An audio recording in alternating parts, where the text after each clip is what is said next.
The House Education Committee to order. Asked all members and anybody in attendance to please silence your cell phones. I would advise guests that if you wish to speak, there is a sign-up sheet available in the back. The additional testimony will be at the chair's discretion based on the time that's available at that time. We'll remind everyone that there are no signs permitted in the committee rooms. Should it be necessary, there is an overflow room available in room 129 this morning. I believe there was a committee meeting that's already adjourned, so I believe that room is available as of now, room 129. Representative Bojanowski, I believe, has an introduction. Yes, thank you. I'd like to introduce my guest today, Kira, stand up. So this is Kira Dunk. She's an 8th grade homeschool student from Oldham County, and this child knows more about the legislative process than most 8th graders in our state. So we'll give her a warm welcome. She's a strong advocate for anything that has to do with reading. Well, we're glad to have you here today, and reading and literacy is so important in our Commonwealth. Any other members have any introductions or comments? If not, Mariah, please call the roll. Representative Ballman. Present. Representative Bojanowski. Here. Representative Brown. Representative Emily Callaway. Present. Representative Josh Callaway. Present. Representative Decker. Representative Doan. Present. Representative Jackson. Present. Representative Lewis. Here. Representative Massaroni. Present. Representative McCool. Here. Representative Rayburn. Here. Representative Rawlings. Here. Representative Raymond. Representative Riley. Representative Timoney. Here. Representative Weber. Representative Wilner. Here. Vice Chair Baker. Here. Vice Chair Truitt. Here. Chair Tipton. Thank you. I will just let you know that we do have members on this committee that are sponsoring and presenting bills in other committees. So if you see members coming and going, that is what's going on this morning. As a reminder to everyone, when we start the agenda, I will administer an oath to everyone who testifies. We're going to change the agenda this morning. We're going to hear Senate Bill 5 last. We have several people who have signed up to speak on that, and I need to see how much time we have so we can coordinate that properly. First item on the agenda is Senate Bill 3, Senator Wise, an act relating to the educator's liability insurance and making an appropriation therefore. Senator Wise, you please introduce yourself for the record, and then I'll administer the oath. Good morning, Chairman Tipton. Max Wise, State Senator for the 16th Senate District. Please raise your right hand. Do you swear or affirm the testimony you're about to give is the truth, the whole truth, and nothing but the truth, so help you God? I do.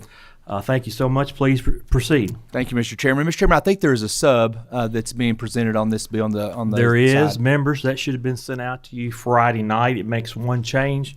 On Section 2, it removes the term a third-party administrator. Have a motion on the sub. Is there a second? Have a second. Any discussion on the sub? Seeing none, all those in favor say aye. Any opposed, no. The motion carries. The House Committee Sub 1 to Senate Bill 3 is now on the agenda. Thank you, Mr. Chairman. Senate Bill 3, as you have before you, as amended by the sub, passed unanimously off of the Senate floor. And basically, in the time we're facing right now with teacher recruitment and retention, we thought this was a good effort of creating educators' liability insurance for educators in the Commonwealth of Kentucky. This would establish that we would create an educator employment liability insurance program within the Kentucky Department of Education. There is no funding attached to this bill. This would be something that we would look to come and do next year in the 2024 session as it relates to appropriating funds for that. But the program will provide excess liability insurance coverage to provide liability protection to teachers, including attorney's fees that are incurred in defending claims in the event that teachers are sued in connection with their employment in the schools. In this litigious society we live in, teachers are faced with the prospect of being sued by parents of students, and this excess liability coverage will not protect the teacher from criminal conduct on their part, But while the teachers may ultimately be found not liable in many cases, the cost of defending against the claims, particularly attorney's fees, can be substantial and in many cases financially devastating to the teacher and to their families. Motion on the bill. Thank you. Excuse me, we have a motion, and do we have a second? Have a second. I believe we have a question from Representative Bojanowski. Yes. I know that this wouldn't be funded until next year, but do you have an idea of what it will cost to provide coverage for up to $1 million for each educator? I do not have that. I would think that'd be something we could work on next session, but I do not have that answer at this time. Okay. May I ask one follow-up? How often does an educator have a claim against them for more than $1 million? How often has that occurred? I'm not for sure. Okay. Thank you. Next question is from Representative Truitt. Thank you, Senator. Question for you. Does this bill prevent someone from attaining insurance from like maybe CAPE or KEA or CASA? You can still... That is correct. In terms of associations, still can maintain that. Thank you. Yeah. Any other members have any questions? Seeing none, Mariah, please call the roll. Representative Baker? Representative Ballman? Representative Bojanowski? Pass. Representative Brown? Representative Emily Callaway? Yes. Representative Josh Callaway? Yes. Representative Decker? Representative Doan? Aye. Representative Jackson? Yes, ma'am. Representative Lewis? Yes. Representative Massaroni? Yes. Representative McCool? Yes. Representative Rayburn? Representative Rawlings? Yes. Representative Raymond? Explain my vote. I'm going to vote no. I think we should do it next year when it's fully cooked. Thank you. Representative Riley? Representative Timoney? Yes. Representative Truitt? Yes. Representative Weber? Representative Wilner? I'm a no for today as well. Chair Tipton? Chair votes aye, with 14 yes votes, 2 no votes, and 1 pass vote. Senate Bill 3, amended by the House Committee, Substitute 1, passes with favorable expression. The same should pass on the House floor. Members, thank you so much. Thanks for a way of welcome, or a way that we can help to recruit and retain teachers. Thank you. Okay, thank you, Senator. Next on our agenda, we're going to go to Senate Bill 25. Senator Wilson, an act relating to post-secondary readiness indicators and declaring an emergency. Senator, please identify yourself for the record, and I'll administer the oath. I'm Senator Mike Wilson from District 32. Please raise your right hand. Do you swear or affirm the testimony you're about to give is the truth, the whole truth, and nothing but the truth, so help you God? I do. Thank you, sir. Please proceed. Thank you, Mr. Chairman and members of the committee. What you have before you is a cleanup bill, literally, from 2017 when we passed Senate Bill 1, actually taking back control a lot from the federal government based on ESSA, that is the Every Student Succeeds Act. It was passed by the federal government, shifting control back to the states for their education Motion on the bill. system. We have a motion and a second on the bill. Representative Bojanowski has a question. Yes, more of a general comment about this topic. So I'm asking once again, why isn't GPA considered a measure of college readiness, as research indicates that GPAs are a much better predictor of success at college than any standardized tests? Thank you. I don't have an answer to that question, but I understand it, and I've heard it a lot, especially from my higher ed. Do any other members have a question at this time? We have a motion and a second. Mariah, call the roll. Representative Baker? Representative Ballman? Representative Bojanowski? Yes. Representative Brown? Representative Emily Callaway? Yes. Representative Josh Callaway? Yes. Representative Decker? Representative Doan? Aye. Representative Jackson? Yes, ma'am. Representative Lewis? Yes. Representative Massaroni? Yes. Representative McCool? Yes. Representative Rayburn?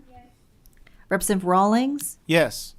Representative Raymond, Representative Riley, Representative Timoney, Yes. Representative Truitt, Yes. Representative Weber, Representative Wilner, Yes. Chair Tipton. Chair votes aye with 17 yes votes, 0 no votes, 0 pass votes. Senate Bill 25 passes with favorable expression. The same shall pass on the House floor. Senator, we do not have the consent orders over here, so, Okay. but we will try to make sure he gets heard on the floor. Senator, while you are there, let's go to Senate Bill 107,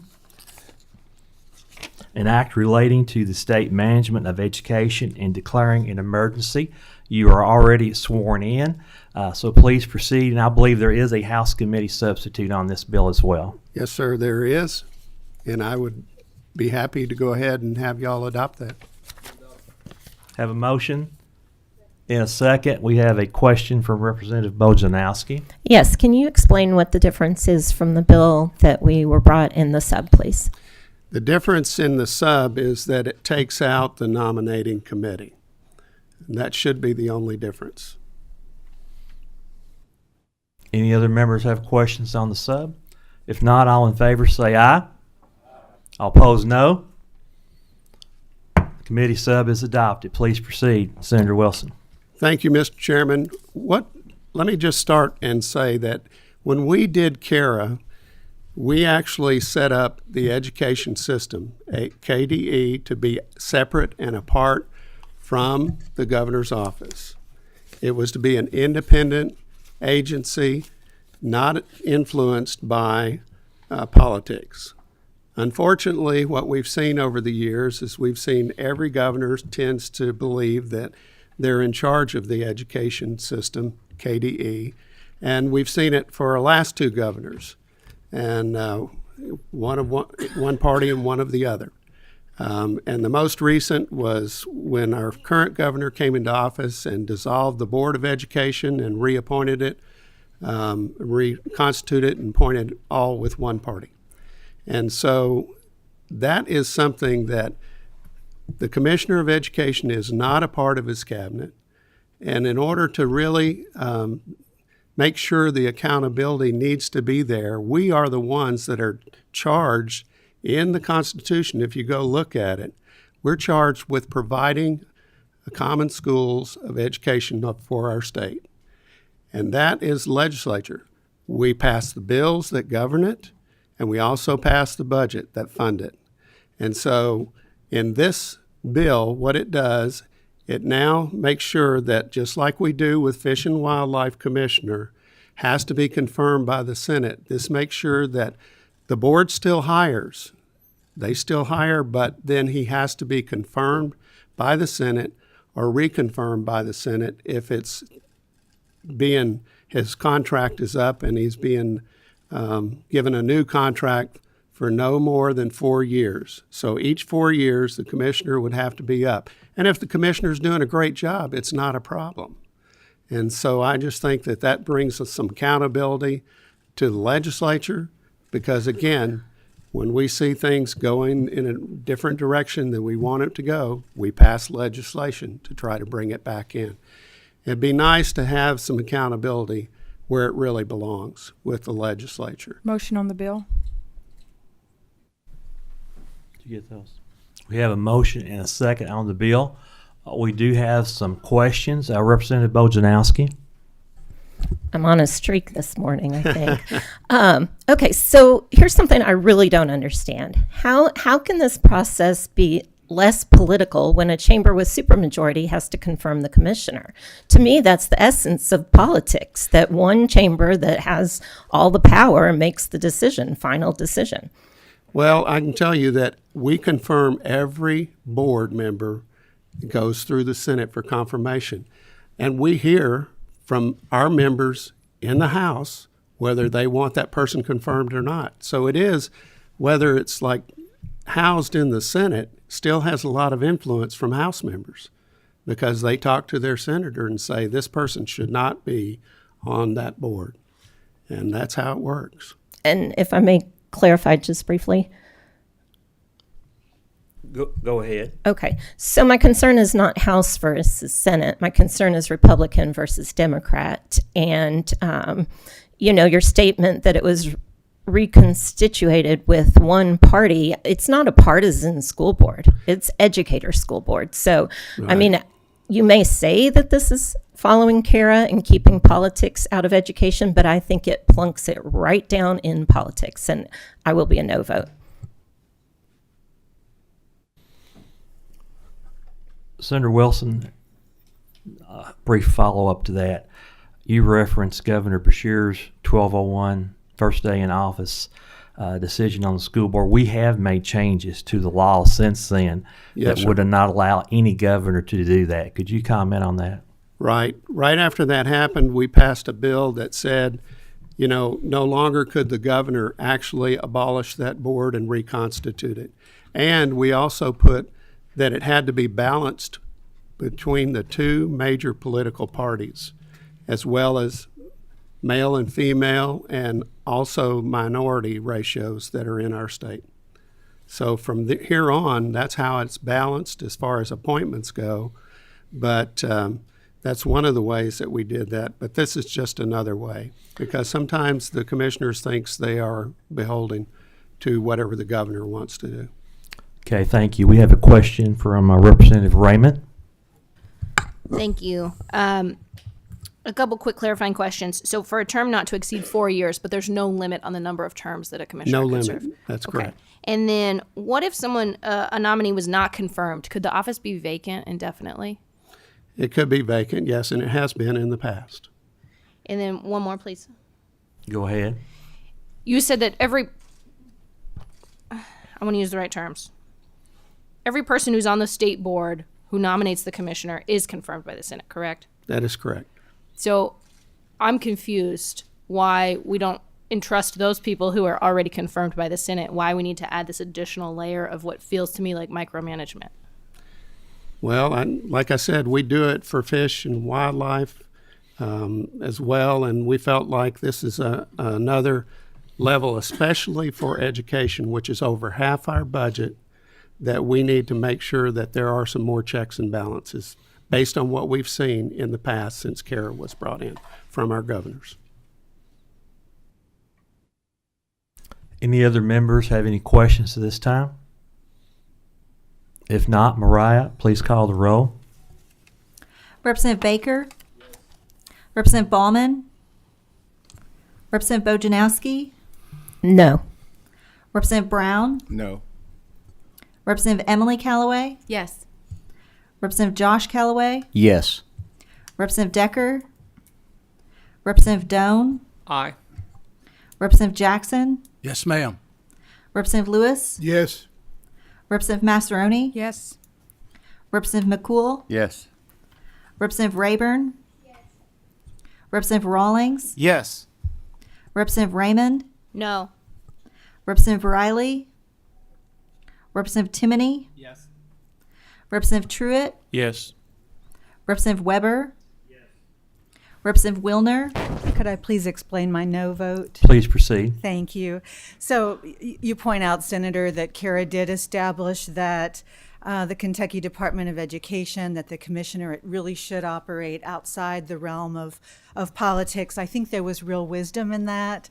And I think we have seen that erode in recent years. And I think part of that erosion has been that we're in the midst of really some politically based culture wars.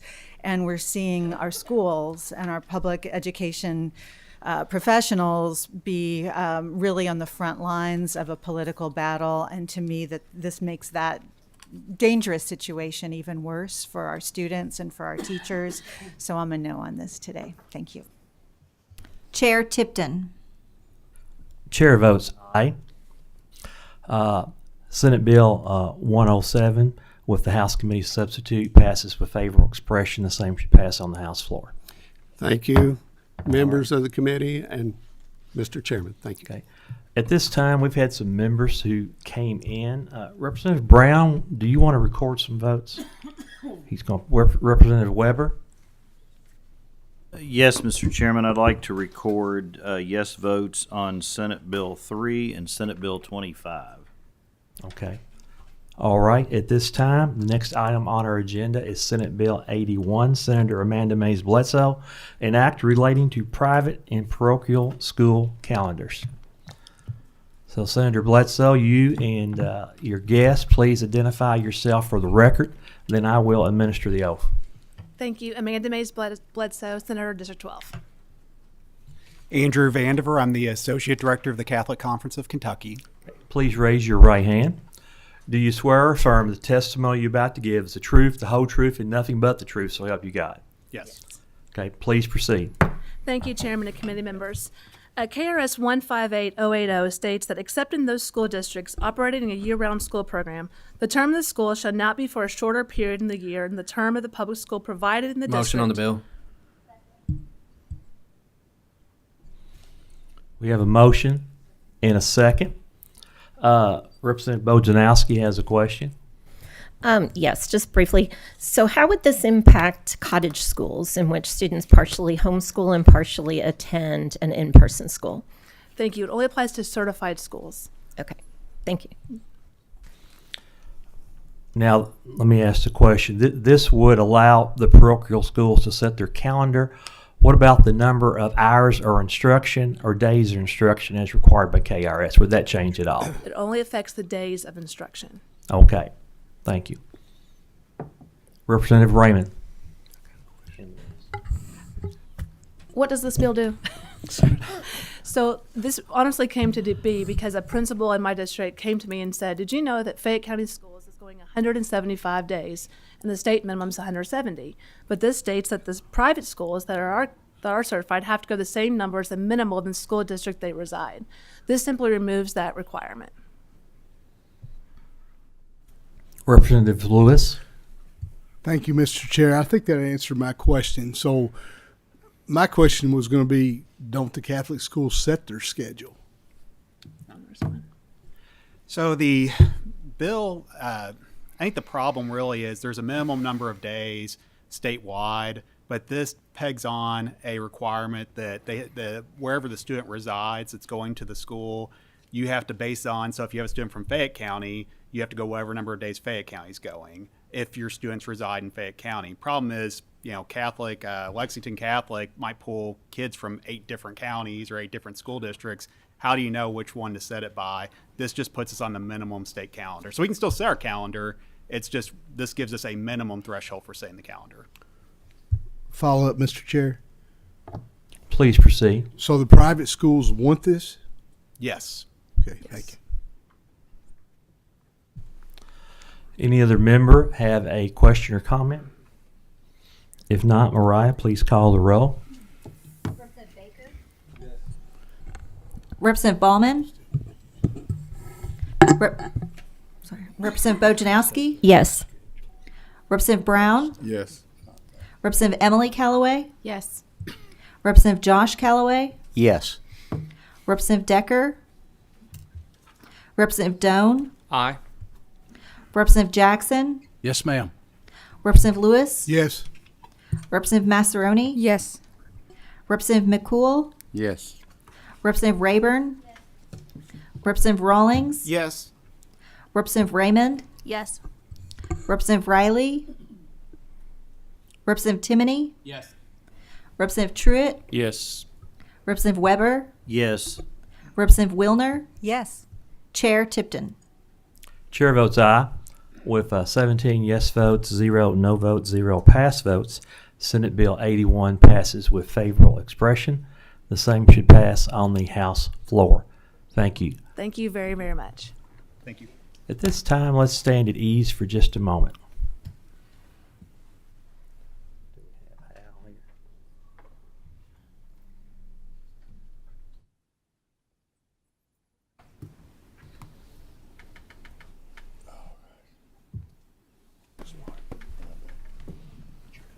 We're waiting on some senators.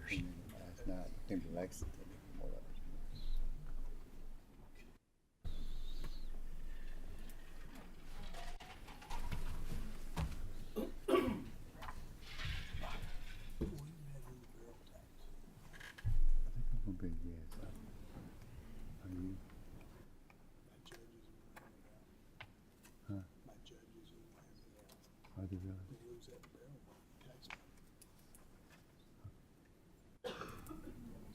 Now, I don't know. You hear all kinds of stuff, because I asked that question too. But then it's going to be no borrow internet right now. It's slowly trickle down. But if they don't do it, that's what they're doing. They're taking these borrows and going to it's just a scare tactic.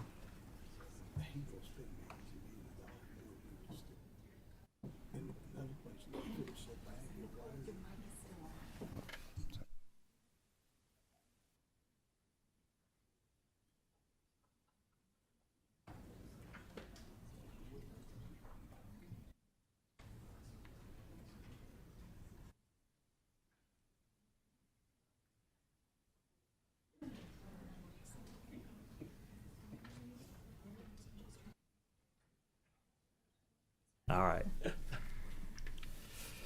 Senator West, come on down. Next item on our agenda is Senate Bill 156, Senator Stephen West, an act relating to a statewide reading research center. Thank you, Mr. Chairman. Please identify yourself for the record. I administer the oath. Senator West, District 27. Please raise your right hand. Do you swear or affirm the testimony you're about to give is the truth, the whole truth, and nothing but the truth, so help you God? I do. Okay, please proceed. Your all's committee's serious. Well, we feel like I'm in court. That's good. Sorry I'm late, Mr. Chairman. As you can tell, there's a lot of stuff going on around here right now. Senate Bill 156 sets up the statewide Reading Research Center. I know you've been heavily involved with me on this issue over several years in our work on Senate Bill 9.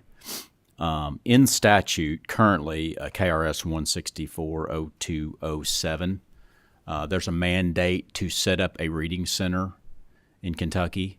That was previously known as CCLD, and the goal of that center is to be a clearinghouse of information to provide for teachers and others in the state of Kentucky as they work on early literacy and things of that nature. During the interim period this year in government contract review, the contract for CCLD was not renewed. And then after that, that is not normally the death of a contract, because the governor or the administration can continue the program if they wish. However, in this situation, the administration through KDE and finance chose not to renew that contract. So at that point, there existed a void in the law under 164 what the state should be doing. Chair Tipton and myself met with KDE in the interim, and this was a KDE proposal to come up with the new reading center and basically do what CCLD was intended to do and do an RFP, a 5-year RFP with a private third party to do this work. And there are numerous third parties who are capable of doing this work. All this would be administered through KDE, and this would dovetail nicely with Senate Bill 9 and all the work we've done there. And we've also added some clear objectives and performance standards for the Reading Center. Motion on the bill. And that's the end of my presentation. We have a motion and a second on Senate Bill 156. Senator West, there is one other change in the bill over on page 18, where we change a may to a shall. Could you elaborate on that just a little bit so everybody's aware of that? Get to it real quick.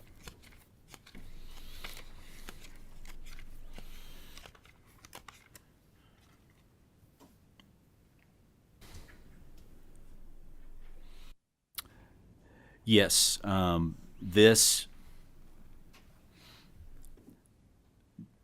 previously this had been a may, and by adding this language in, it requires a new comprehensive reading program in each school district.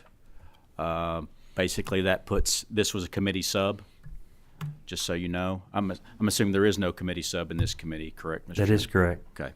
Okay. But that's what that language does. It's very important that it basically puts some teeth into Senate Bill 9. And Senate Bill 9 hasn't been working that long, but we're already seeing tremendous results from that. And this just kind of pushes that a little further down the road. And so the members know, I worked with Senator West on this committee sub in the Senate. This was a joint decision to add that language to this Senate Bill 156. I have a question from Representative Rollins. Thank you, Mr. Chairman. Senator West. Language on the first page, Section 1, subsection C, it says, and to the essential components of successful reading, phonetic awareness, phonics, fluency, vocabulary, and so forth, was taken out. And it looks like Section D replaced that with data on evidence-based practices. Does that mean we're no longer teaching phonics, that phonics won't be taught any longer in the other components that are listed there that were taken out? No, I think it's just the opposite. I think there's this really is a push towards more evidence-based, science-based learning and reading. And there's been this battle. In case you haven't worked in this space, there's been a battle for quite some time in this area as to where we go. And this is kind of a push towards what seems to be working in other states, like Mississippi and others. So. Okay. I just am concerned about, like the last 3 years, we've been told to trust the science, but they didn't trust the science. We've been told to trust the experts, but experts were consistently wrong. And, Yeah. and so I worry about it when it's more general. I like the specifics. So this clearinghouse, this reading research center, the job of that center will be to gather in all resources and all ideas and study, what is the best approach? What are other states doing? And then provide all that to our teachers and educators so they can pull down the best ideas. And so, and just a little history, I'm just being frank here. CCLD, that was their job to do that.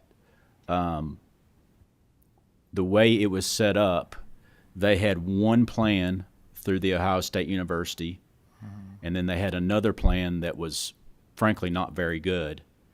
And you could choose any plan you wanted of the two plans. And so it really pigeonholed our state into one option. And so this, in my opinion, this will open it up to many options. And so our educators will be able to use cutting edge stuff. The science in and of itself changes. So it'll hopefully give them opportunities to use multiple options and also keep track of what's working and what's not working.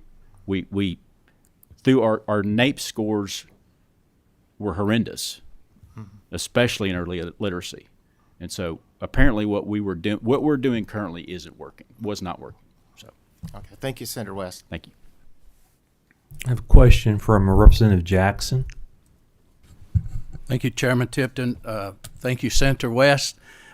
Mine's more comments and from reading the bill, and I hope I'm understanding this right, but this will not be affiliated with the University of Kentucky or any other university here in Kentucky, like CCLD might have been. Third party that has a track record of producing results will be hired to coordinate this. More scrutiny and better review process maybe than what we've had in the past. And hopefully goes back to teaching phonics, which we were just talking about, instead of sight words and that type of thing. And use science of reading into teaching the reading process.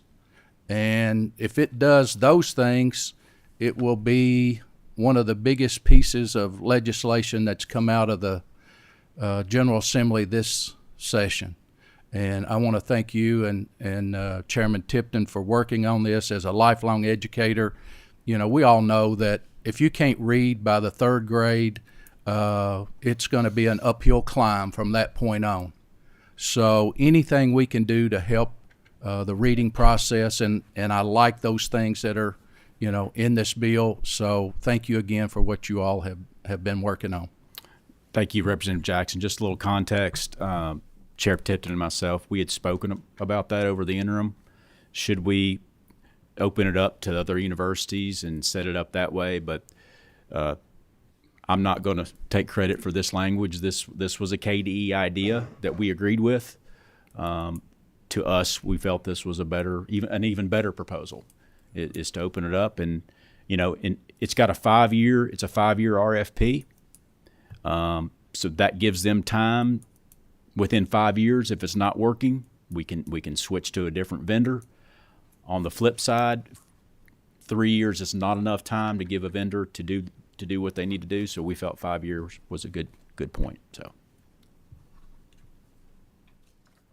Any other members have any questions at this time? Seeing none, Mariah, please call the roll. Representative Baker? Yes. Representative Ballman? Yes. Representative Bojanowski? May I briefly explain my yes vote? Please proceed. I'm very grateful for this legislation. I think it's going to make a huge impact in how we support our educators in teaching reading. And I thank both you, Senator West, and Chair Tipton. Thank you. Representative Brown? Yes. Representative Emily Callaway? Yes. Representative Josh Callaway? Yes. Representative Decker? Representative Doan? Aye. Representative Jackson? Yes, ma'am. Representative Lewis? Yes. Representative Massaroni? Yes.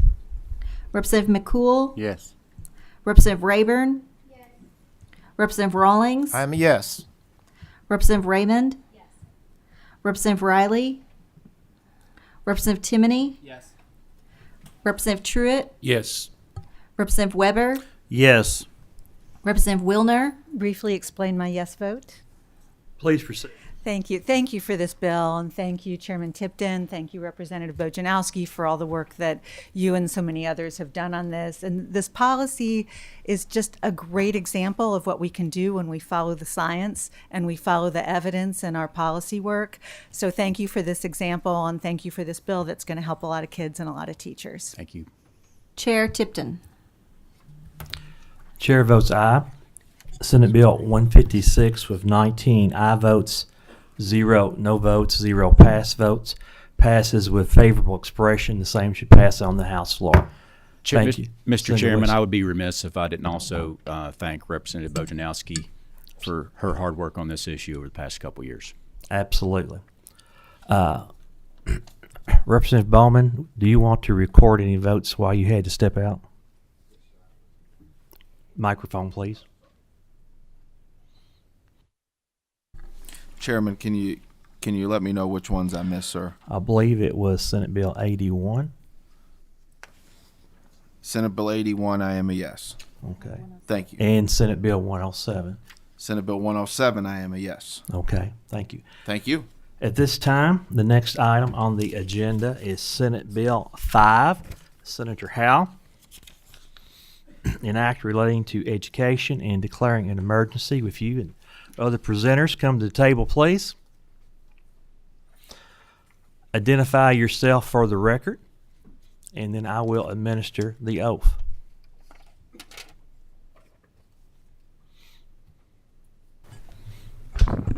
Thank you, Mr. Chairman. Jason Howe, Senate District 1. You want to introduce yourself for the record? Robert Stiver, Senate District 25. Okay, please raise your right hand. Do you swear or affirm the testimony you're about to give is the truth, the whole truth, and nothing but the truth, so help you God? I do. I do. Okay, please make sure your microphone's pulled a little closer to you, Senator Howe. Thank you. And please proceed. Thank you, Mr. Chairman, members of the committee. Senate Bill 5 governs issues and materials that are coming up in our school systems that some of the parents seem to have some objection to. We tried to kind of take all sides into play here on what we were doing and what we were trying to address. The thing I like the most about the bill is it's probably the most granular approach to this type of issue that I've seen, where we really tried to drill down and have the parents of the children that are affected have the most say and most influence in their particular district, and have the principals and the school systems in those districts have the most control over the issues that we're dealing with.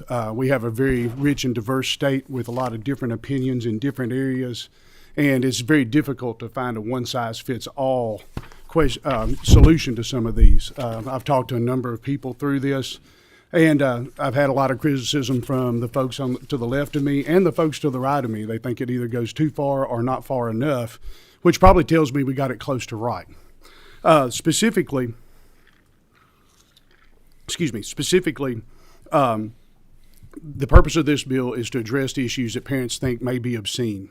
We pulled the obscenity statutes that are already in existence to have some consistency with the application of the law. It defines these materials and events or programs. It requires each school system to adopt a policy to deal with these issues, and outlines that process. If a parent has a problem with something that is being addressed in the school, then they must file a written complaint with the principal of the school their child is in. The principal then has 10 days to review the material, to make a determination about whether they think that it is harmful to minors as outlined here, and whether the material will be restricted or be removed. If it's an event or a program, they'll make a determination as to whether that will go on in the future or not. And then within that same 10-day period, they have to get with the parent to address the principal's findings with the parent. If the parent likes that situation, obviously it can go away at that point. But if the parent doesn't like the decision, then the parent has to file a written appeal to the school board. And within 30 days of that written appeal, then the school board has to have a full substantive and administrative review of the material or the program or event and the process that the principal went through. The school board cannot delegate this to the superintendent or any other group or subcommittee. The school board has to address this issue itself as a body, and within 30 days of receiving this appeal, then they must address this issue in a board meeting. The parent gets to have opportunity for public comment at the board meeting, where the board votes whether the material remains, is restricted or removed, or whether the program event is eligible or ineligible for future participation by students in that school. This disposition by the school board must be in writing. It must comply with all of the requirements of open meetings and open records. And then within 15 days of this disposition, the result must be posted on the district website, and it must be published in the newspaper with the largest circulation in that particular county. And the disposition has to identify the material or the program or event, and if it was found harmful for minors by the school board. It lists a determination for the material event or whether it remains restricted, removed, or is allowed or not allowed for a program or event. And it must list the vote by each board member. At that point, if the parent still isn't pleased with the process and the outcome, then they can request that their child be restricted from, or that material be restricted from their child, so they can opt out as a parent at that point. Motion on the bill. We have a motion and a second on the bill. President Stivers, it's good to have you here in House Education. Do you have anything you want to add at this time? Thank you, Mr. Chairman, members of the committee. It's always a pleasure being in front of your committee. I think Senator Howell addressed everything that is in the bill. We worked together collaboratively, and actually I was the one that asked him to carry this bill after we worked together on it. But I think if there are no questions, I'm good to go forward. We do have some questions. First is Representative Bojanowski. Yes, thank you. So not being an attorney, I'm very interested in trying to figure out the meaning of prurient interest. I looked up the etymology of the word. It's Latin from the late 16th century, and it means mental itching. Could you define prurient interest? And also, could you clarify, would you consider that anything related to homosexuality would be considered to appeal to a prurient interest? first of all, Representative Bojanowski, this is probably as much of a literary issue than a legal issue, and I think you're fully well versed in ability to read, probably much greater than I am.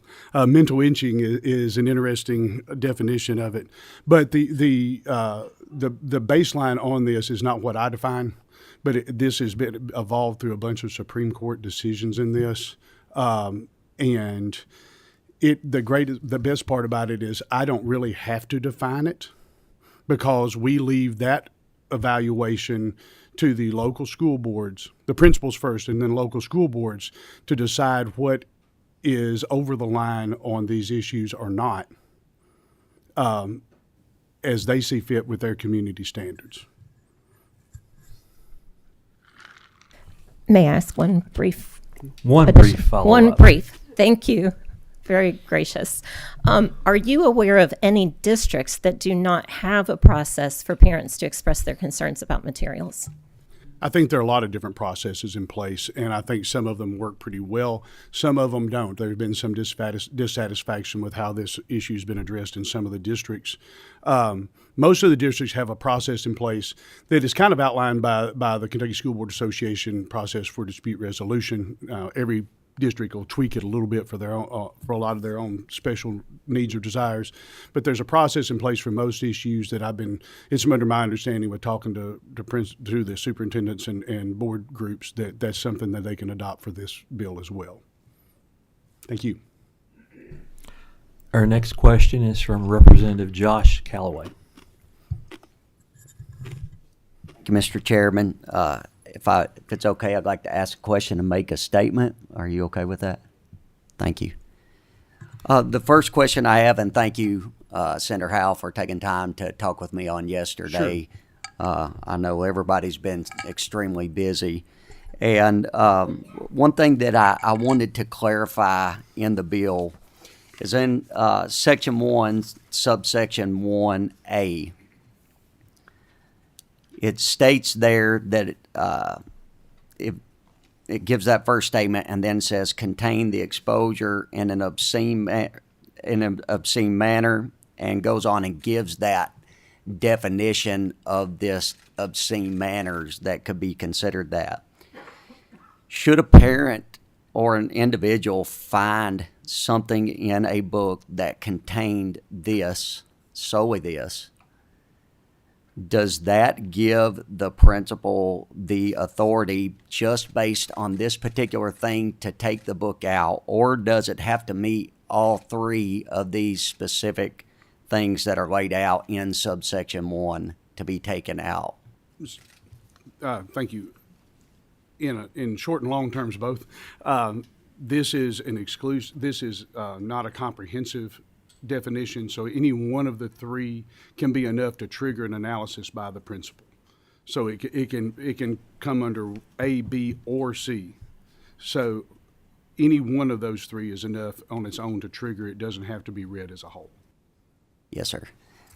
And then in regard just to my statement very quickly, there is another piece in that Miller rule, and we discussed that a little bit, that deals with something having that serious literary value and kind of how that plays into the equation, especially should something go all the way to the court system, that's kind of what's being used, has been used as a standard overall. And we talked about that. I love to have more conversations, but I do want to say that even bringing this conversation to the table is absolutely beyond important.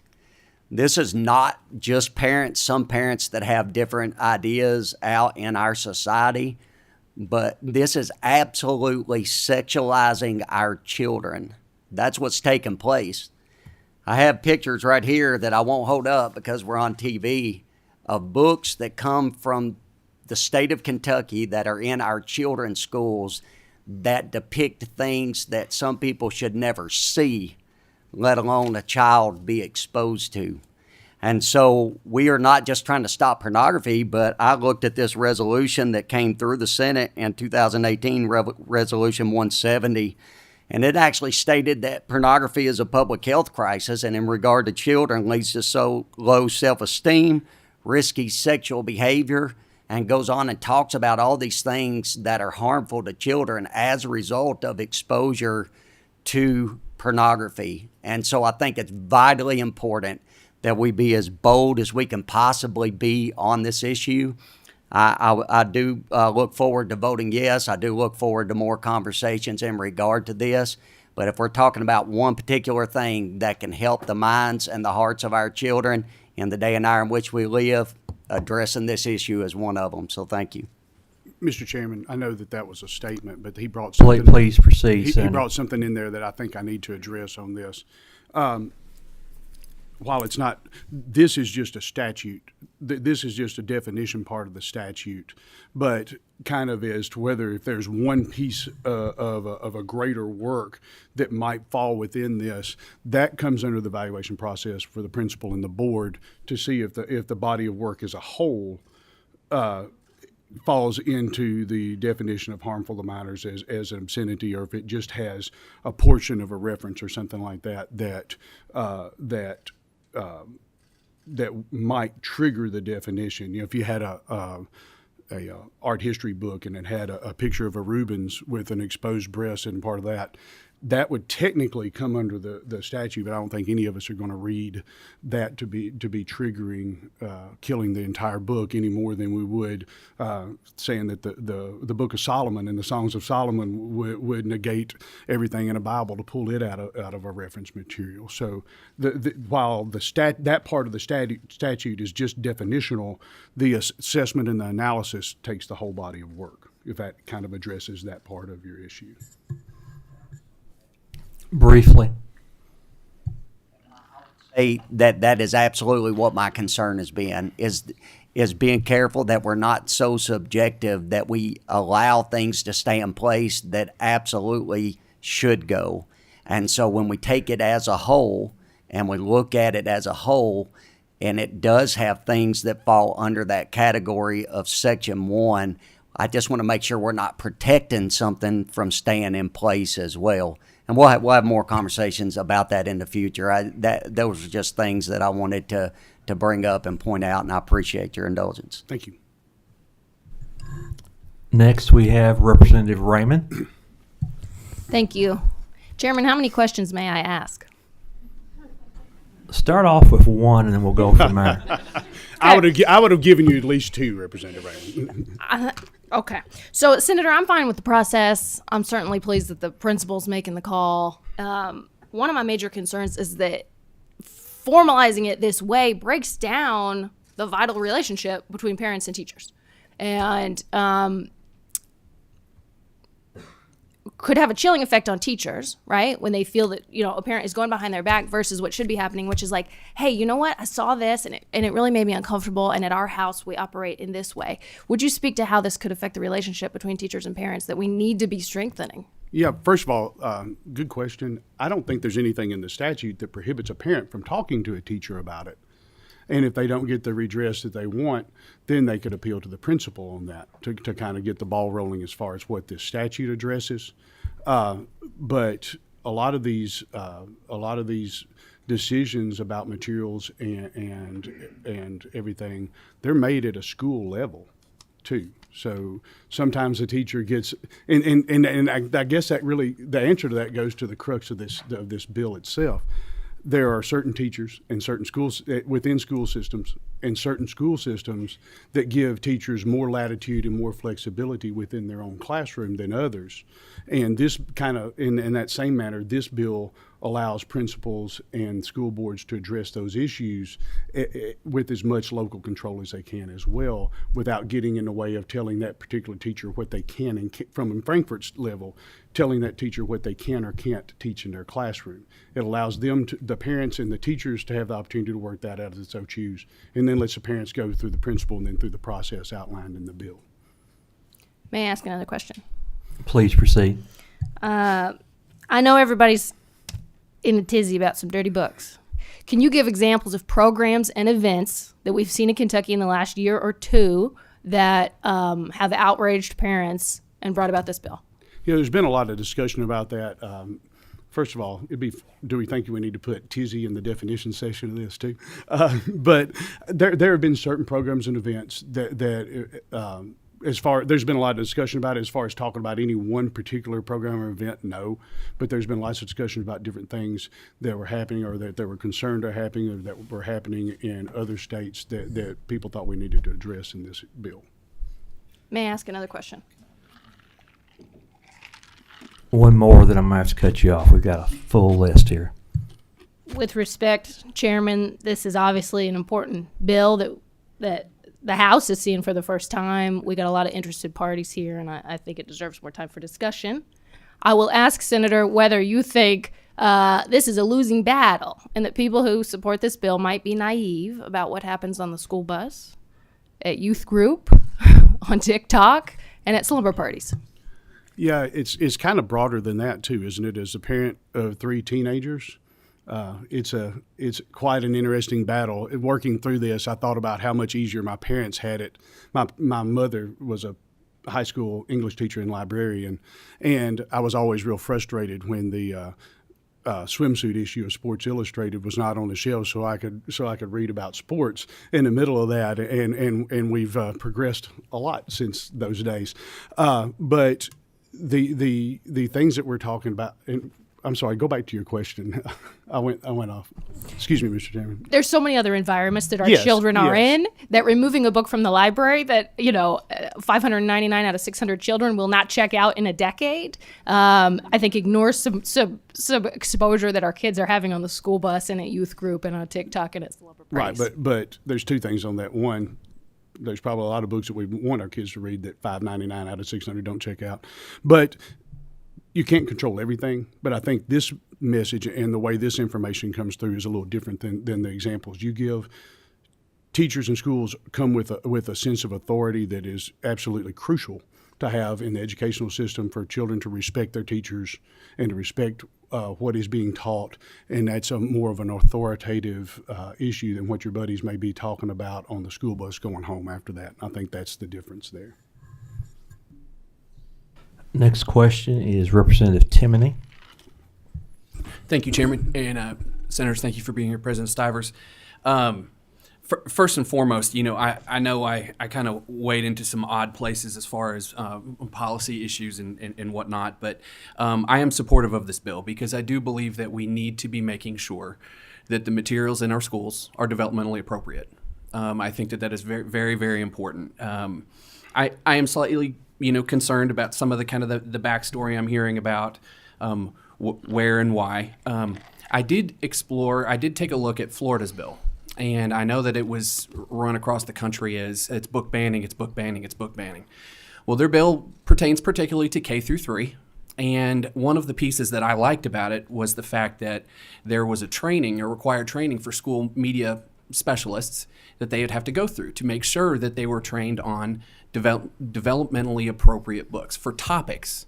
Because most books are chosen, and I'm not a media specialist, but it's reading lexile. It's how complicated the sentence structure is. It's how complicated the vocabulary is. So that's usually kind of the framework that those books are put through. I do think that this is appropriate. Some of the topics that are in some books that are out there, I don't want my 5th grader reading. I don't want them doing that. Even my 14-year-old, he's not prepared to read some of the books that are out there. So I am supportive of this bill. There was a quick question I had. I'm really big on using systems that we already have in place.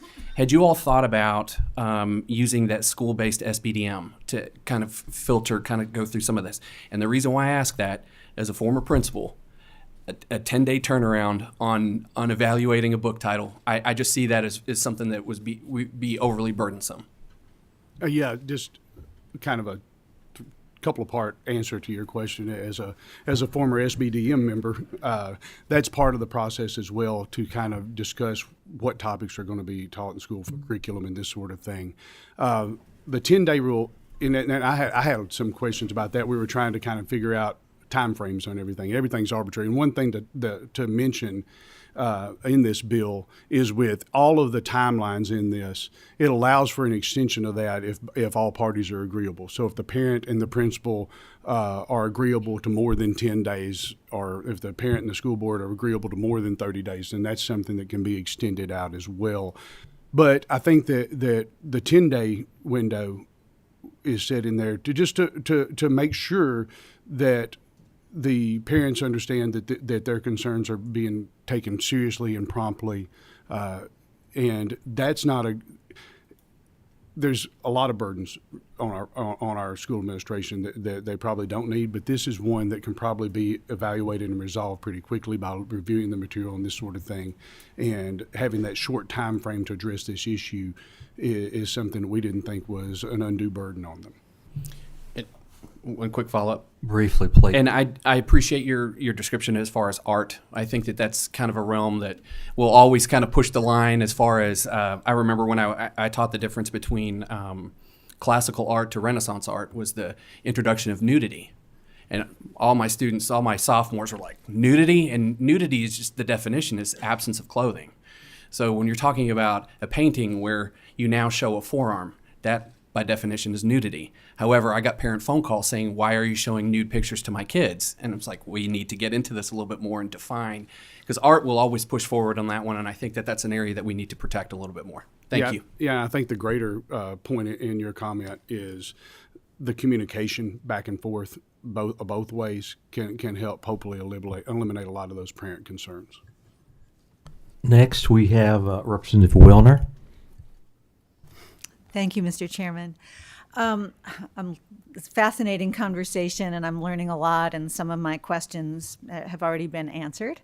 But, I'm really struck that this doesn't seem to be coming from a real incident or something local that's happened in your community or even in our state, that this seems to be part of a national conversation that has been divisive. And so that concerns me that, again, we're sort of putting our schools, our public schools, as the front line of battle of these larger political culture wars. So that concerns me.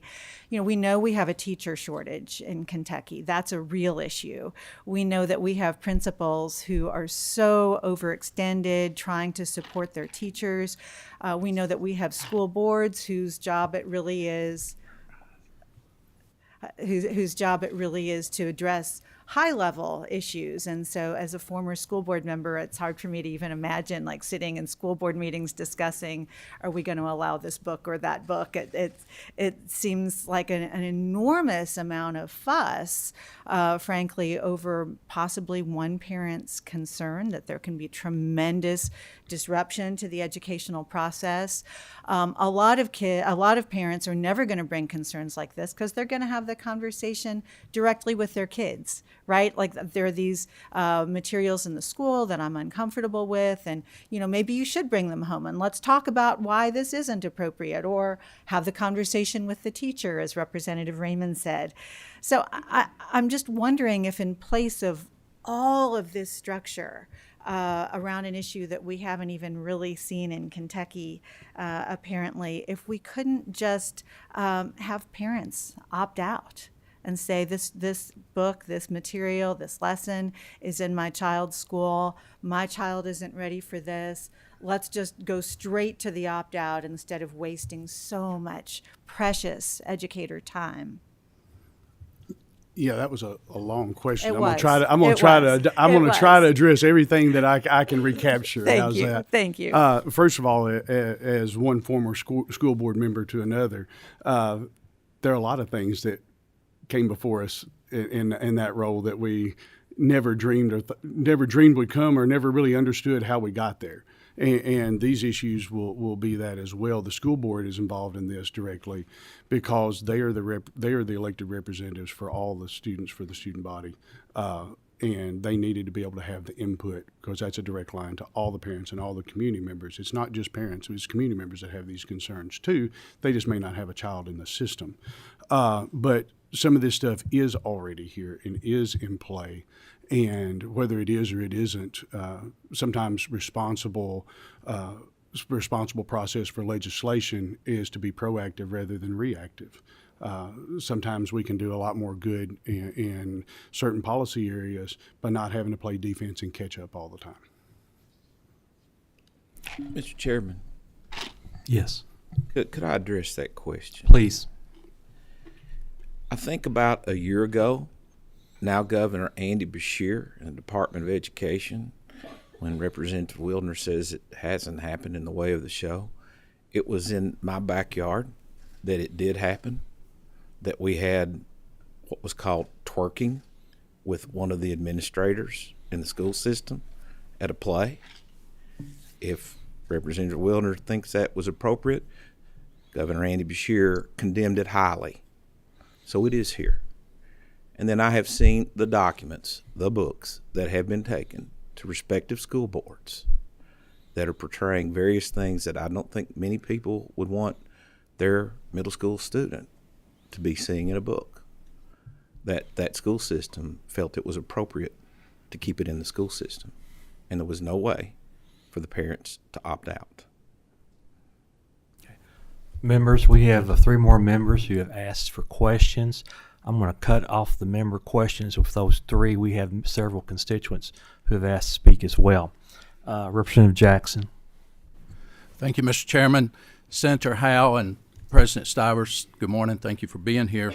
I spent the last 5 years on the Warren County School Board. So this is something that I've been dealt with, I guess.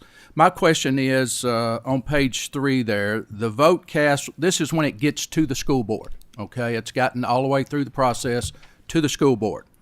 And the vote cast by each individual board member shall be published on the website of the local Board of Education, where it shall remain available for review and be published in the newspaper with the largest circulation in the county. You know, the last 5 years we've taken some tough votes, which I consider life or death with COVID. We had a terrible tornado that came through Bowling Green in western Kentucky, and there was a lot of things. But we've taken some tough votes over the last 5 years. None of that has been put in the local newspaper per se, you know, how you voted. And my concern was why that was needed and why you put that in there. A number of reasons, but primarily just to have full transparency on this, to ensure that there was no question about where people stood on this.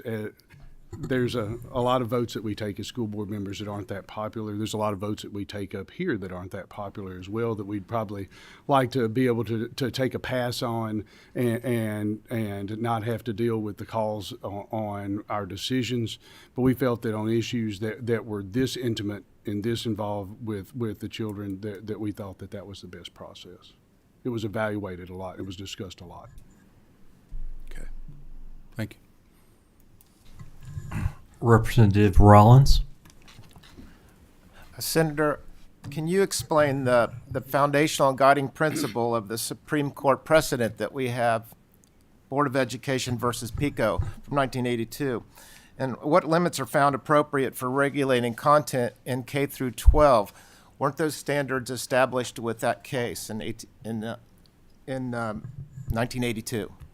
Well, it's been I haven't had constitutional law class since 1995, I think. So, forgive me if I'm a little bit rusty on these cases. Can you direct me to the part of that case that you have a particular concern about, so we can try to address it? You mentioned the Supreme Court cases that have been referenced, and I thought maybe that was the one you had, setting standards for prurient interests and obscenity. There was a whole litany of cases that addressed this issue, and it's like a lot of issues that the Supreme Court decides whether.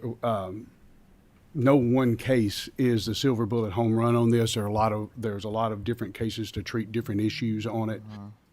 So there was kind of a body of work by the Supreme Court during that period, and in later times too, to address that issue. So if there's a particular part of that case, that PICO, I believe you said case, that you have concerns about, I'd be happy to discuss it with No, that's okay. Just wondered which cases that fed into the wording on this current bill. Yeah, that's kind of my answer. It's an evolutionary process that develops the language. Okay, thank you, Senator. Okay, that's the last of our questions from the members. We do have 10 citizens who have signed up to speak on this. Here's how I'm going to process this in the dealing with our time. I'm going to ask each presenter to limit their comments to 3 minutes so that everyone have an opportunity to speak who has signed up. The first person I have on my list is Chuck Eddy. If you'll come forward, please.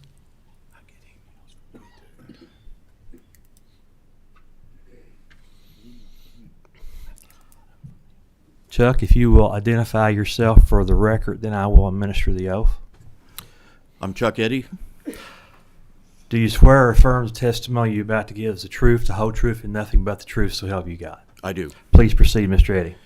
Thank you very much for the opportunity to speak to you all, Chairman Tipton and the rest of the members of the committee. I'm a graduate, K-12 public schools. I'm also the grandfather of a future K-12 public school graduate. I have a lot of concerns about this bill. You've heard people describe it as a book banning bill, and I think it very much is. I think we've got a real slippery slope here. Banning books is what happens in authoritarian regimes like Nazi Germany, Fascist Italy, Soviet Russia, the Taliban in Afghanistan, and the Mullah-led Indian theocracy. In contrast, we're a democracy, a multicultural country that is a secular democracy. In spite of this, throughout our history, people have tried to ban books. Such examples are Kill a Mockingbird, Uncle Tom's Cabin, Huckleberry Finn, the Bible, and many more. And as the bill sponsor mentioned, you can pick up the Bible and read parts of it and say, oh my goodness, people have attempted to ban the Bible also.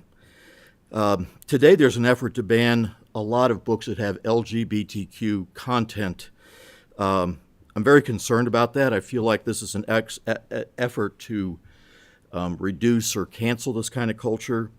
I read a book, and I do recommend it, All Boys Aren't Blue. It's a coming-of-age autobiography of a black queer man. It's an excellent book I read recently.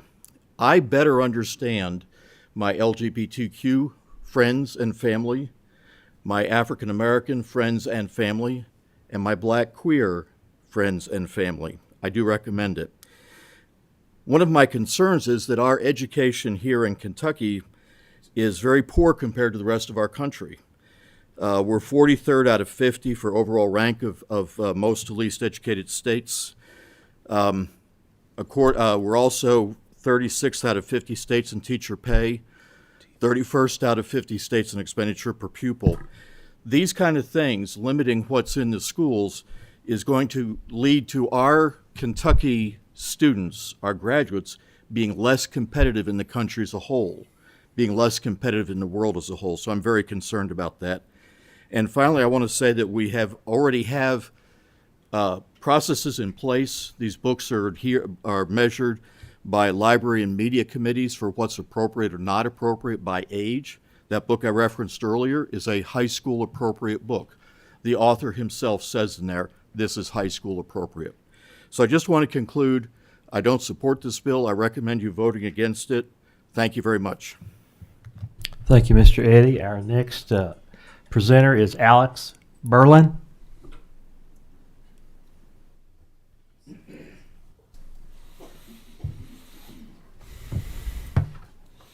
Alex, please identify yourself for the record, and I'll administer the oath. Hi, I'm Alex Berling. Do you swear or affirm the testimony you're about to give is the truth, the whole truth, and nothing but the truth, so help you God? Yes. Please proceed. Good morning. I'm Alex Berling. I'm from Kenton County, and I'm a mom to a 5-year-old who will be attending public school kindergarten in August. I'm also friends with several teachers and am a member in solidarity with Kentucky 120 AFT, the teachers union. It is no secret that Kentucky has a severe teacher shortage, and it is absolutely appalling that instead of increasing teacher salaries to a livable wage and making the education requirements to become a teacher more affordable, instead the General Assembly is deciding to increase the teacher's workload by this legislation, which will can ban books. We already have KRS statutes and rules in place, like Mr. Eddy said, for what type of books and materials are allowed in our public schools. I see this bill as nothing more than government overreach, especially from the party that used to claim that they hate big government. As parents, whether by desire or default, we trust the experts in education, public school teachers, to teach our kids. School libraries are filled with diverse books, and for some kids, it might be the only place where a kid could choose whichever book that they want to read. Of course, we all have different preferences. Not every book is my cup of tea either. Books are designed to make you think as a parent and when thinking about the future generation in general. I want them to have a great education, including having the tools to think for themselves. Government overreach like this denies critical thinking skills necessary to be autonomous human beings. I'm not going to be around forever, and I know y'all aren't either. Senate Bill 5 is a slippery slope that I see as a start of a government system like Nazi Germany or North Korea. So I encourage you to vote no to this bill. Thank you. Thank you. Next presenter is Ethan Osborne.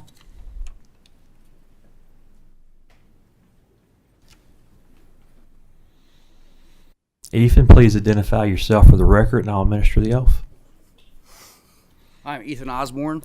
Do you swear or affirm the testimony you're about to give is the truth, the whole truth, and nothing but the truth, so help you God? I do. Please proceed, Ethan.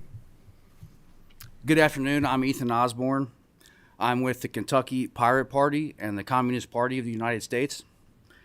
The reactionary right wing is desperate to manufacture culture war outrage because they are a minority of extremists who know they are losing power. Their ideas are based in Bronze Age superstition and fantasy. They are unconcerned with improving the material conditions for the working class and the poor, and hell-bent on pushing their divisive, authoritarian, and historical revisionism. They want to control information and push their theocratic, fascistic, Christian nationalist agenda. They want to ban books they deem offensive while trying to force prayer in school and the Bible, a text that includes depictions of rape, violence against children, incest, and mass murder. Their obsession with gay sex and pedophilia is a projection of their own insecurities, and their overbearing thirst for control will be their demise. We have to stand up to Christian nationalism and the right wing. Thank you.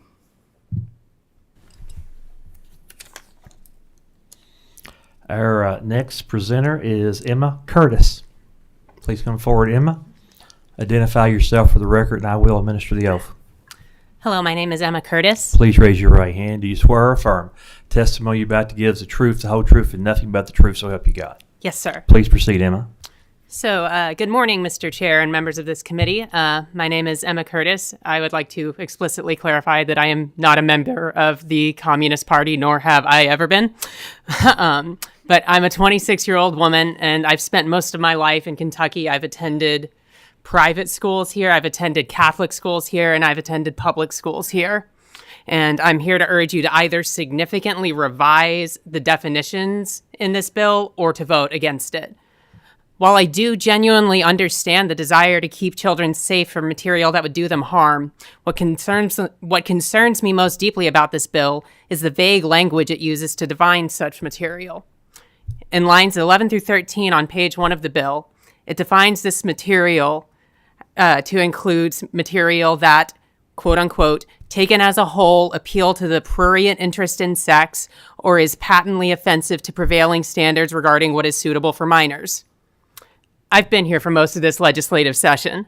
I know that rather than sticking with the initial description of this material before line 11, which goes into much greater detail, and lists explicitly what depictions of human sexuality are inappropriate for minors, the addition of those vague definitions is, in part, intended to open a pathway to eliminate students' access to materials that depict in any form, including non-sexual forms, members of the LGBT community. As a member of that community, it saddens me that so many of our legislators cannot understand the difference between who someone is or who someone loves and sexuality and perversion. There might even be some of you on this committee today who would view my existence as a transgender woman and as a lesbian as appalling to the prurient interest in sex. And if I were a character in a novel, one that did not depict any sexual acts, you would still find the depiction of my existence patently offensive to the prevailing standards regarding what is suitable for minors. That's what scares me about this bill. It's those few lines of text. Take them out, I would not be here testifying in opposition to this bill. Students have a right to access non-sexual materials related to LGBT folks because we exist here in Kentucky. And those students who themselves are members of the LGBT community or just would like to know more about people who are different from them deserve to understand and should not be banned from learning about us in schools. As written, this bill would open the floodgates and allow that to happen based on outdated and archaic views that suggests that people like me simply existing in the world is inherently sexual. I know that not all of you believe that. I know so because I've spoken with several members of this committee over the past few weeks. You have seen me, you have heard me, you have looked me in the eyes and affirmed that I am a human being who is worthy of dignity and respect as I am, and I deserve to exist in the public sphere without my basic being censored. I'm asking you to now either remove those few lines of text or vote against this bill. Thank you for your time. Thank you, Emma. Next on our agenda, I have Brenda, I believe, is it Rosin? Please identify yourself for the record, and I will administer the oath. Hi, my name is Brenda Rosen. I'm the Executive Director with National Association of Social Workers, Kentucky Chapter. Please raise your right hand. Do you swear or affirm testimony you're about to give is the truth, the whole truth, and nothing but the truth? So help you God. Yes, sir. Please proceed. Thank you so much. I haven't had the pleasure of meeting everybody in this room, but on Friday, I sent out to the entire General Assembly what I hope to be an inspiring story, a family story involving Joe Lewis and Max Schmeling and my late father-in-law. And the reason I did that is because I am so deeply concerned about what's happening in our state and our country, and it was part inspiration, and it was also part of we have got to work together. We have got to be there to support each other and to understand. But as long as we put things up like indoctrination and grooming, we're blocking these important conversations. One of the things that I've not heard is, which children are we trying to protect? We have a 41% suicide rate for our amazing LGBTQ children and youth. 41%. If that was 41% of straight, white Kentucky kids, would we be more alarmed? I'm concerned. Reading is freedom. Knowledge is power. A child reading a book, Queer Nation, is not going to say, I think I might be queer. How we are is how we are born. But what about the child that needs that book? That book might be something that helps to sustain, to support, to engage, educate, and empower. I totally understand some parents speaking up and being outraged about different books, but let's be honest. Kids have phones. Exactly what Rep. Raymond said. My kids learned about sex from pajama parties. I'm a social worker. My husband's a physician. We were all prepared for that conversation. Kids are talking, kids are learning, but how are we going to inspire empathy towards our children that aren't defined as straight or cis? How are we going to help to inspire and empower the important conversations we need to have? My son didn't learn about anti-LGBTQ through a book. He learned about it in his church youth group. We have a lot to do. In this state, there are so many other issues that we should be looking at and addressing. Everything from the human sex trafficking of our kiddos by caregivers and parents to the abysmal abuse and neglect rate. 1 out of 5 children living in poverty. These are real issues. If a parent doesn't want their children to read a book, then we need to really sit down and brave space with that parent and understand why. What scares me about this absolutely slippery slope. If you looked at the 50 banned books, they deal with racism, suicide, sex, mental health. Are we going to start banning books about mental health because it makes us uncomfortable? Right now in the state of Kentucky, 1 out of 3 college students are depressed. 59% increase in ER visits. In the past 3 years with between the pandemic and all this racial injustice, and all the political we got to come together. We've got to come together, and banning books is not the way. Thank you. Thank you, Brenda. Next, we have Kate Miller. Kate, you know the routine. Identify yourself for the record and raise your right hand, please. Hi, my name is Kate Miller. Do you swear or affirm the testimony you're about to give is the truth, the whole truth, and nothing but the truth, so help you God? I do. Please proceed. Hi, everyone. My name is Kate Miller. I'm the Advocacy Director for the ACLU of Kentucky. You might remember me from last week, so I will welcome myself back. And it's a pleasure to be before you. Of course, there have been a lot of other speakers, and there are even more coming, so I'll keep my comments even briefer than I had anticipated walking into the committee hearing. Our concern, as it was last week, remains with the First Amendment and the First Amendment right of students. And even though the majority party is currently Republican, I was actually a lobbyist when the House was controlled by Democrats, and I'll tell you, bills to ban books are popular really across party lines, and it's something that has been consistent in Kentucky's history and across the country.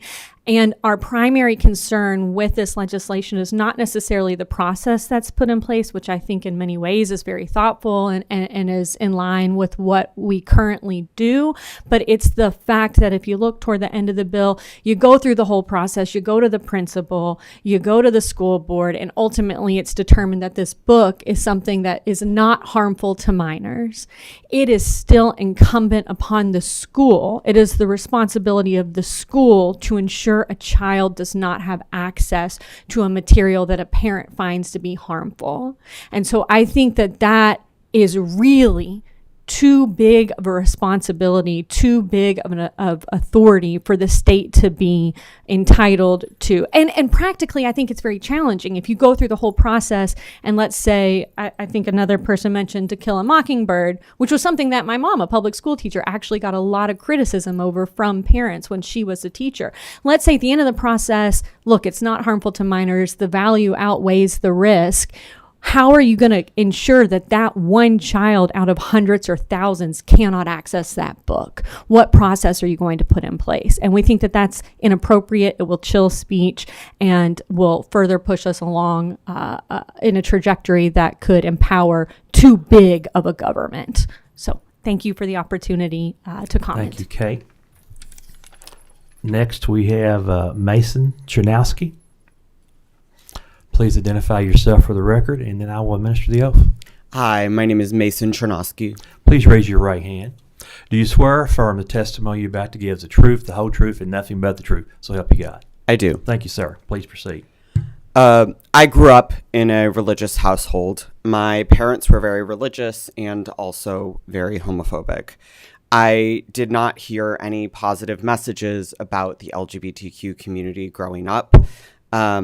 And I also did not know any LGBTQ adults. So when I was growing up and realized that I was LGBTQ, I didn't see that there was a future. I didn't see that a future was possible because I didn't see it anywhere.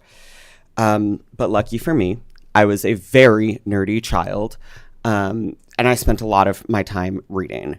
I found fiction books that had LGBTQ characters and also nonfiction books about LGBTQ people in the world. And I found community there where it wasn't safe for me to have a community in person. Being able to read those books let me see that there were other people like me. And not only were there other people like me, they had full and fulfilling lives and got to live to be adults. To prevent my parents from finding out the things that I was reading, a lot of times I borrowed those books from my school library.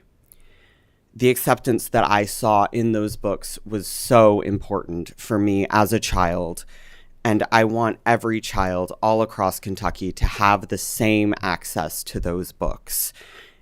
And if they're in a place where their parents don't accept them or their community doesn't accept them, that they can see the same thing I saw, that there are other LGBTQ people out there. My concern with this bill specifically is the lack of clarity in language. The term prurient interest and prevailing standards leave too much room for interpretation, in my opinion.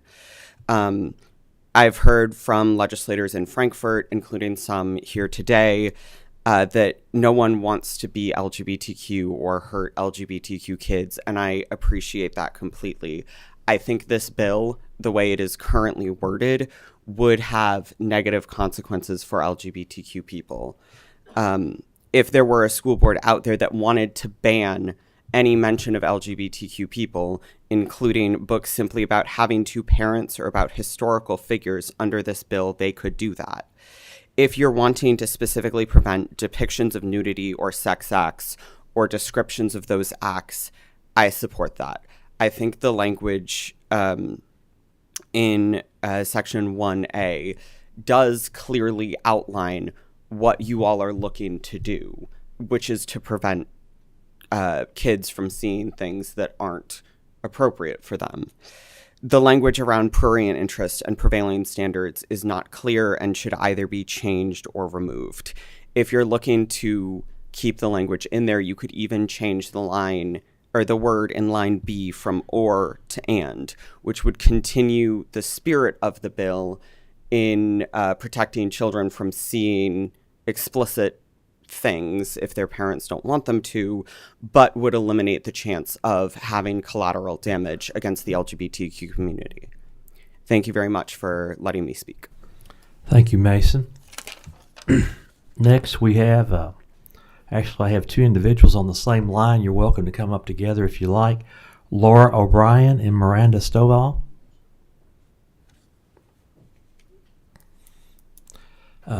Both of you, if you will identify yourself for the record, and then I will administer the oath. My name's Miranda Stovall.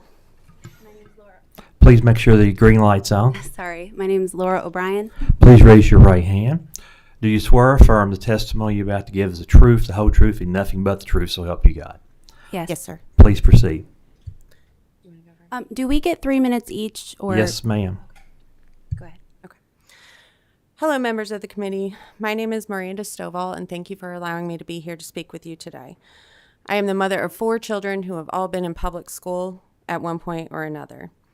I am here today to try to impress upon you the urgency of this issue.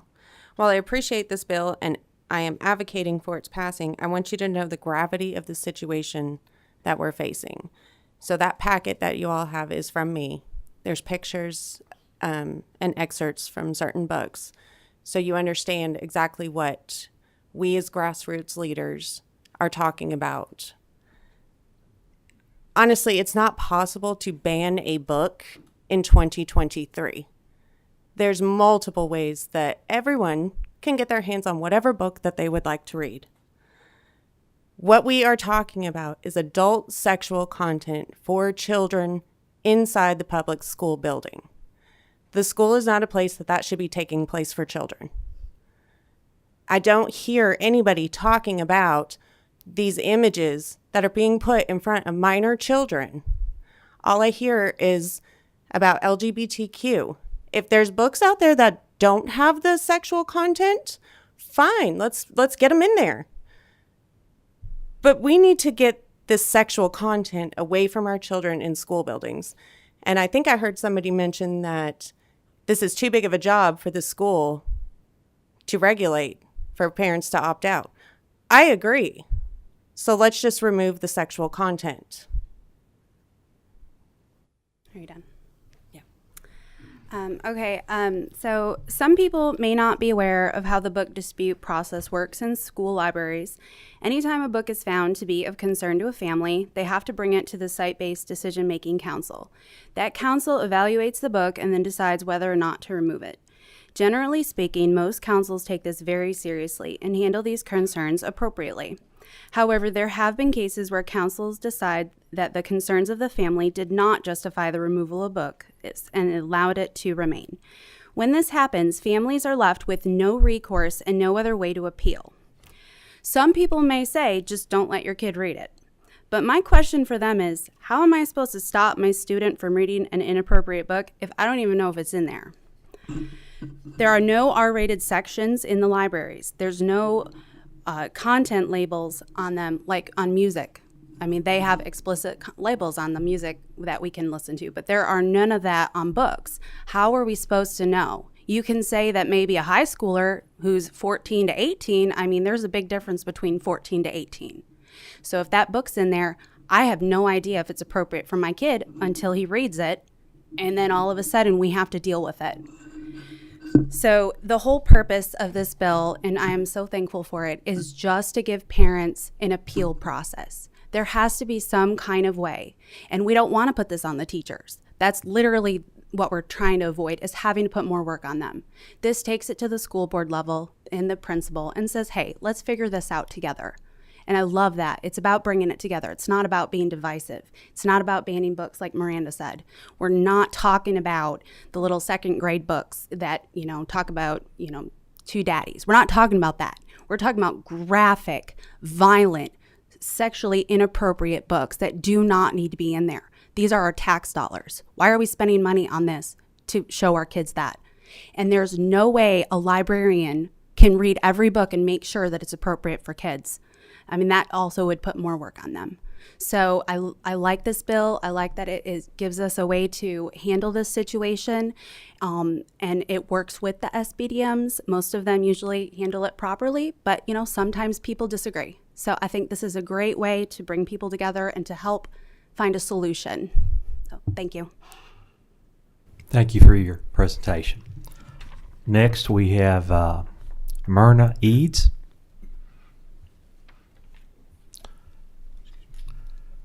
Please identify yourself for the record, then I will administer the oath. Myrna Eads. Is your microphone on, Myrna? Green light. Pull it a little closer to you, please. My name is Myrna Eads. Please raise your right hand. Do you swear or affirm the testimony you're about to give is the truth, the whole truth, and nothing but the truth? Yes. Thank you. Please proceed, Myrna. My name is Myrna Eads, and I'm with Moms for Liberty of Campbell County, Kentucky. First off, I'd like to clear up some myths. We do not ban books, we challenge the content. To ban a book means that the book cannot be bought, sold, traded, or printed except on the black market. We are only going after taxpayer-funded school libraries, not public libraries, thank you, as some may have you believe. Of the 22 books that I have challenged in my district, 20 had to do with meeting the pornography statutes of KRS 531. None of them have been anti-LGBTQ. The word porn and kids should never be in the same sentence, but this seems to be the world that we're living in. We all know that porn is addicting. The following statistics come from the Journal of American Medical Association, JAMA, Psychiatry, Psychiatry Today, and the Journal of Safe Sex Research. The exposure of children to porn is harmful to their developing brains. Teens are at great risk of developing a porn addiction. Our brains react to porn in the same way an alcoholic or a drug addict brains react. Exposure to porn between the ages of 9 to 13 is linked to high-risk behaviors and has a 6-fold increase in self-reported sexually aggressive behaviors later in life. As hours of reported porn use increases, the amount of gray matter in the brain decreases. Studies found that the exposure to violent or rape porn increase a child's odds of experiencing sexual exploitation of nearly 3 times. Young people between the ages of 11 to 17 who knew about porn agreed that watching porn made others less respectful of the opposite sex. The exposure to porn is having an impact on the development of harmful sexual behaviors, with the first acts of sexual violence occurring in 15 to 16-year-olds.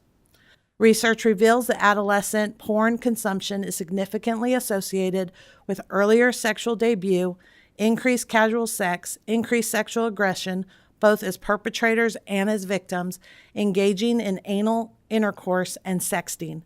Porn leads to unrealistic attitudes of sex and has a damaging impact on young people's views on sex and relationships.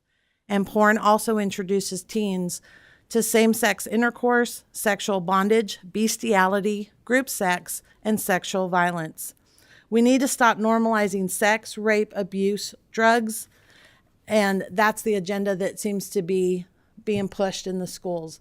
And this binder that I have, some of you have received copies of it, but these are just the books in my county that has sexual, graphic, explicit material that I'm asking that you support Senate Bill 5 so that we can remove the explicit content of pornography from our children. Thank you. Thank you, Myrna. The final citizen that we have who is signed up to speak is Jerry Geerding. Please come forward, identify yourself for the record, and I'll administer the oath. Jerry. Hello, my name is Jerry Girding. Do you swear or affirm the testimony you're about to give is the truth, the whole truth, and nothing but the truth, so help you God? I do. Please proceed, Jerry. Thank you for allowing me to speak before the committee. I'm a father, a single father of a 14-year-old son from Campbell County. I'm also a member of the Campbell County Moms for Liberty chapter. Just wanted to make a comment, and then I want to read a letter from a media specialist from the Fayette County Public School System. But, you know, again, I think while we talk about banning books and discriminating against certain groups of people, this is not what this bill is about. This bill is about protecting innocent young children from inappropriate content. Kids don't need to see sexual and read sexual content. They don't think about those things when they're that age. You know, so again, this bill it goes back to just, we're protecting kids. That's what we have to do. And, again, I ask you to please support this because it is happening. I spend quite a bit of time on social media, as some of you know, and it's happening all over the country. It's happening in Kentucky, and we have to stop it. So with that comment, I'd like to go ahead and read a letter from Laura Barnes, the media specialist from Fayette County Public Schools, who could not be here today. Dear House Education Committee members, the mission of Fayette County Public Schools is to create a collaborative community that ensures all students achieve at high levels and graduate prepared to excel in a global society. This sentiment focuses on preparing students for living as a global citizen rather than an American citizen. Phrases in this mission statement reflect a globalist, Marxist political agenda and should terrify parents who oppose indoctrination in schools. With the creation of diversity, equity, inclusion, and belonging, Fayette County Schools supports the teaching of Marxism, CRT, the 1619 Project, and white privilege. These divisive ideologies must be removed from the curriculum if students have any chance of learning. Furthermore, why are we posting signs in our front entrances to highlight the LGBTQ and activist communities in elementary school? Why are the district library media leaders promoting books from the Rainbow Library like Gender Queer and I Am a Jazz in elementary schools? Why are unqualified classroom teachers talking about sexuality? Why do 5 to 11-year-olds need to know what happens in an adult couple's bedroom? It's because this agenda is being pushed has nothing to do with students achieving at high levels. This is activism 101. In case I haven't gotten your attention yet, the purpose of the Master of Arts in Secondary Education with initial certification program is to prepare the next generation of social and racial justice educators who will work with our students and families to advocate for educational justice in Kentucky schools, communities, and beyond. Did you recognize the omission of academic achievement? I challenge the way the government agencies use groups, in this case, our children, for political purposes. Instead of setting high expectations for all students. Our state's approval score of 70%, or in other words, a D, does not resemble high standards. Mr. Gearing, I give you a little grace on your time limit, but your time is up. What, one sentence? One sentence, please. I challenge each of you to focus on what students need to learn to be successful as a productive member of the United States of America. Thank you. Thank you, Mr. Gearing. Mariah, call the roll. Representative Baker? Yes. Representative Ballman? Yes. Representative Bojanowski? No. Representative Brown? Explain my vote, please. Please proceed. Thank you, Mr. Chairman. The word censorship comes to my attention as we've had this conversation, and I've listened intently and I've learned a lot. But my vote is no. Thank you.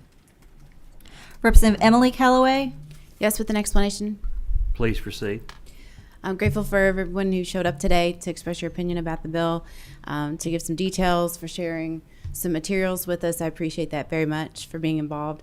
And I do appreciate the tedious effort that it's going to take to go through this process, and I hope it deters some of this material ever making it into the school system.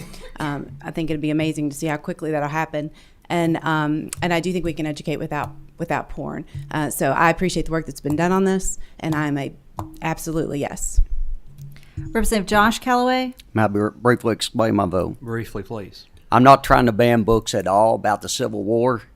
We're trying to protect children from seeing books like Gender Queer that depict sexual acts, and that the entire Jefferson County School Board has denied people like Ms. Miranda Stovall the ability to remove. And I'm a yes. Representative Decker? Yes. Representative Doan? Aye. Representative Jackson? Yes, ma'am. Representative Lewis? Yes. Representative Massaroni? Yes.